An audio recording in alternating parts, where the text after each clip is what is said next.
Hey everyone, my name is Rebecca and welcome into my first video on this channel. Just a brief backstory: I'm a 30-year-old person with disabilities and mum of a medical needs child.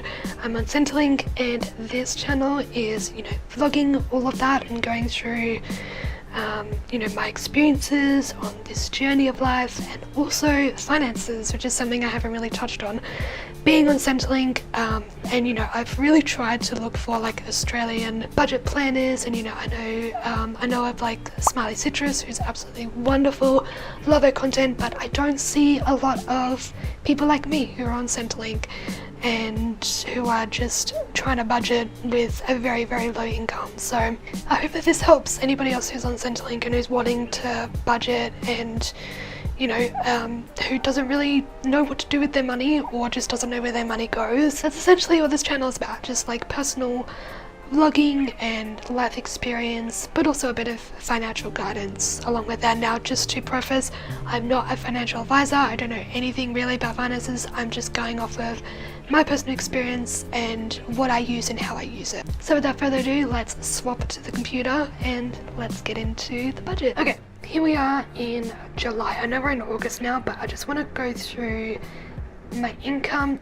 Now, let me just preface, this is not a typical month of income because obviously we had tax time. I'm on family tax benefits, so that has an impact on my income, and I actually had a contracting job for like 4 months of the last financial year, so that also, I paid a little bit of tax, so that also came into effect.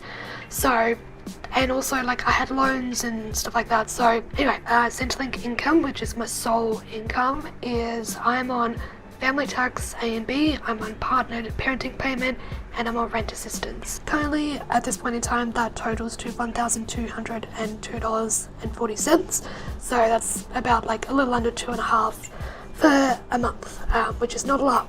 As a lot of you know on Centrelink, that's not a lot, even though like technically this is, I don't know if you would consider it, some probably would, but I would probably consider this as like a medium range. It's not typical to get this amount considering I am partnered and we have one dependent, which is one child. But I think too that also comes into play because my partner is on carer's payment, he's on the allowance and the regular payment for our daughter. So I think that also comes into play with how much both of us get. Because we are not married, we don't combine our finances in terms of like joint and stuff like that. We do obviously talk a lot about finances and what we want to do with our each paycheck for that fortnight, but in terms of like combining them for budget and stuff like that, we keep it separate until one day if we decide to get married. Then that will, to me, in my mind, that will change. We will then merge our budgets and finances and have a joint account and have everything come out of the one account, yada yada yada. So this is solely based off of my income. So going through a bit of last month, so I started off the month, I had a lot of afterpay. I had 2 Centrelink loans that totaled to, I think, nearly like $1,800 all up. That's with the afterpay as well. The first payment that I got for that month was just under $1,000 or nearly $1,100. So obviously between this payment and the second payment of July, I got the family tax balancing. So I ended up, I think I was overpaid by a little bit, but not by much. So I ended up, you can see here, I put an expected amount of like $2 to $3 grand. I wasn't too sure, but I was okay if I didn't get it. But I actually got more, so I got a total of $3,820 for, that's just for the balancing. That's $617 for tax because I was a subcontractor and I had my own ABN, and the person that I was working for, they didn't automatically contribute tax or super or anything like that. The software that I used was Henry to get my paychecks in, and they automatically deducted a little bit of tax out of each paycheck depending on what I had earned. So that's where the $617 comes from. I unfortunately did see a tax agent this year, which ended up being a mistake because I didn't earn enough, so I still had to pay the tax agent, which I get, but sometimes if you earn enough, you can actually have the tax agent amount deducted from your overall tax. Does that make sense? So instead of paying like upfront for your appointment, it ends up getting taken out of your actual tax amount that you get back, if you get any back. So because it was my first time and because I was under the working threshold and I was only like a subcontractor, I had to pay up front, which was okay, but lesson learned, I'm probably not going to do that next year. Once I got the 3,800, I knew I had a plan. My plan was to put 1,000 into emergency funds and to pay off my Afterpay and my Centrelink loans. So with that, wiped my consumer debt completely, and I was able to get the full entitled amount of what I'm entitled to, which was now $1,202.40. So we're kind of caught up to speed a little bit. This booper part here, since this is my first video, it's pretty much everybody. I have Meniere's disease, so I take regular medication. Basically the medication that I get is not under PBS. PBS is just basically cheaper medications. Not every medication is under PBS, unfortunately. Full price is like $61.99 for one box, and I get $18.25 back, so that's that. The other thing I will just quickly mention here that I do also get back from Medicare, not Bupa, but Medicare, is I am doing EMDR therapy and just therapy in general. The way that it works here in Australia, if either you can do it through health insurance or you can do it through Medicare, which is free, but you do have to go to your regular GP and get what's called a mental health care plan. My EMDR is $240 for like an appointment or a session, and typically it's actually gone up recently. I don't know if that's just a one-time thing or if that's a new amount that I get back, but typically I would probably get like just under 100 back from it, but this last appointment I had, I got $211 back, so I ended up only being out of pocket like $30, which was great. Hopefully that's a standard. So that was a very, very nice surprise. But yeah, those are like the very basics of my income and just this last July in general. Now on to the basic budget and my plan for like moving forward, but this is just for July. It's still pretty much the same. It's just the following months is a lot more structured, a lot more thought out, more planned, a lot more savings accounts for different things. So I have my rent for where we're living. We're actually renting out a room at my partner's dad's place, so we do technically live at home in quotes. So because obviously the rental market is insane. So yeah, we pay $300 food, I do $200 a fortnight contributing. We each contribute per pay. The software or the spreadsheet that I like to use is CodePlenty. I actually did get this off Smiley Citrus, lovely Ella, and I am still very new to it, so bear with me. We're gonna go on this journey together and figure it all out. So yeah, this is what I use, this is how I've set it up. Again, last month was a bit of a whirlwind of a month financially. It's probably the most that I've earned this year alone in a month, and also the messiest month because of lots of purchases and savings and stuff like that. So yeah, that's what I use. So then we got medications, 124, that's the 62 by 2, and then Bupa, I was paying that monthly, I'm now paying it quarterly, so it's $480 for EMDR for the month, as I usually do fortnightly sessions. I bought a Steam game that was on sale at that time, so I bought that. The tax, obviously $174, that's minus because I didn't expect to pay that, so I paid it, that's why it's minus. A blog, I tried to start a blog, but probably not going to continue with that, so there's that. Random shopping, this is where like you'll see for next month for the August, it's a lot more structured. And then we have Bupa insurance, which is, there's nothing in there now, but I believe I put 208 in there.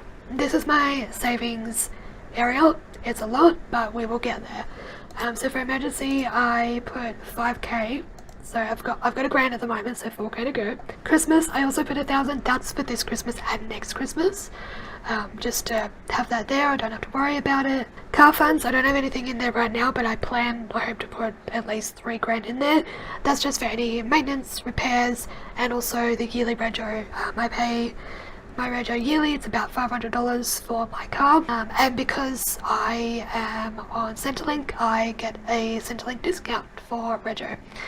So that's quite nice, and also it's an older car, so it's going to be cheaper for retro anyway. So clothes line item, that's my clothes, my daughter's clothes, my partner's clothes if he wants to as well. I've just put 500 in there for now as like a buffer.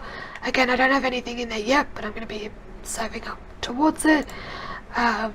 Same with takeaway. Takeaway is something that I need to cut back on it, but I also want to have a buffer there just to have it there and not have to take out of other areas. Home furniture, pretty self-explanatory, 3,000 at the moment.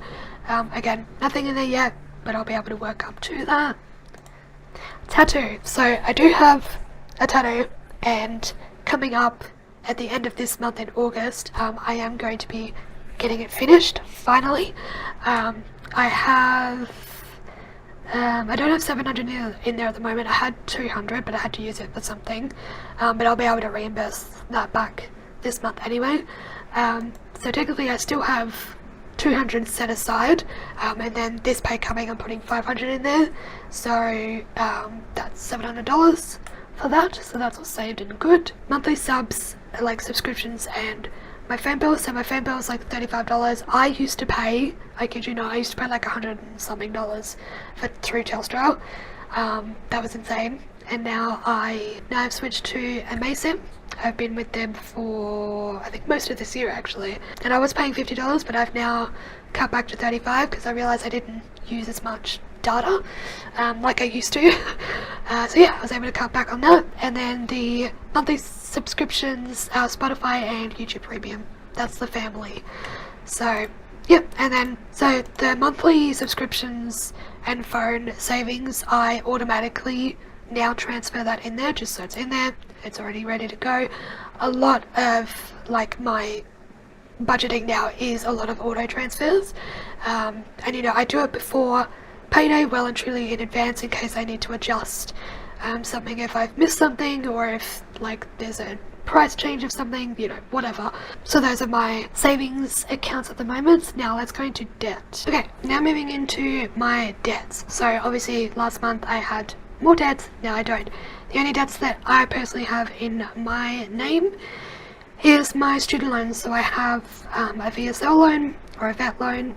I have an advanced diploma of interior design and decoration. So I did the first 2 years, which is the VET or the VSL loan, which is currently sitting at just over $5,500, and then my help loan, which is the 1 year of the advanced diploma, so that's currently sitting at just under 8.5. So I've gone through phases over the years, and by the way, I graduated in 2020, which was the worst year to graduate, but I digress. Also, just side note, I don't know what this debt-free M means, so if you know what that means and what I'm supposed to put in there, please let me know. So obviously we don't, in Australia, for our federal student loans, I don't know about private, but for most student loans, we don't pay interest, but we do have indexation, which is done at, I think we find out what the indexation will be in April, and then it comes out like June 1st, or it goes into all of our loan accounts on June 1st. So I went through phases when I first started studying where I was going to pay it off, but then indexation hit, and it just kept hitting, and then obviously I was studying at the time, so it just kept building, and I'm like, you know what, I'm going to leave it till I've completed it, so I have a fixed, or not a fixed, but like more of an exact amount. And then I started paying it off, and then the indexation hit, and that just took, essentially it's like I didn't even pay anything. So I've gone back and forth with paying this off and just leaving it. For those that don't know that are not in Australia, our student loans, the way that we repay them, usually it's by income based. So currently it's now switched, I believe. It was a starting amount of like 54,000, and now I think it's at like 67,000 before you have to put a percentage towards your student loan. Yeah, so I've literally gone back and forth so many times over the years whether to just like buckle down and pay it off, because it's also like I'm just putting money to nothing, but then I'm also becoming debt free when I pay it off. So I've just, yeah, but we're gonna do it this time. We're gonna do it together. Come along with me. I do want to buy property one day. That is my goal one day, so I would like to just have this cleared. My plan is to pay off the VSL loan, this one first, because it's the lowest amount, I don't need to worry about interest rate anyway, so I just do the snowball method, which is lowest to highest. I'm currently planning on putting like $400 a month, which I'm hoping to have at least the VSO loan mostly paid off by May, because the indexation hits 1st of June, and they say like if you are going to pay it off early, to have it paid off like at least around May or like a few days before the 1st, so that you don't get the indexation on that loan. So that's the plan for that. And then I think if I do get any extra balancing next year for the FTB, or any extra income, if like I do get a job and tax and stuff like that, then I'm gonna just chuck that onto the 8,000 there. That was my July budget, and kind of a little bit of a breakdown of like how I'm going to budget in the future, what I guess what you're going to expect moving forward. That's going to be it for me today, so thank you all so much for watching this video. I hope you're all having a lovely day wherever you are in the world, and I'll see you in my next one. Bye.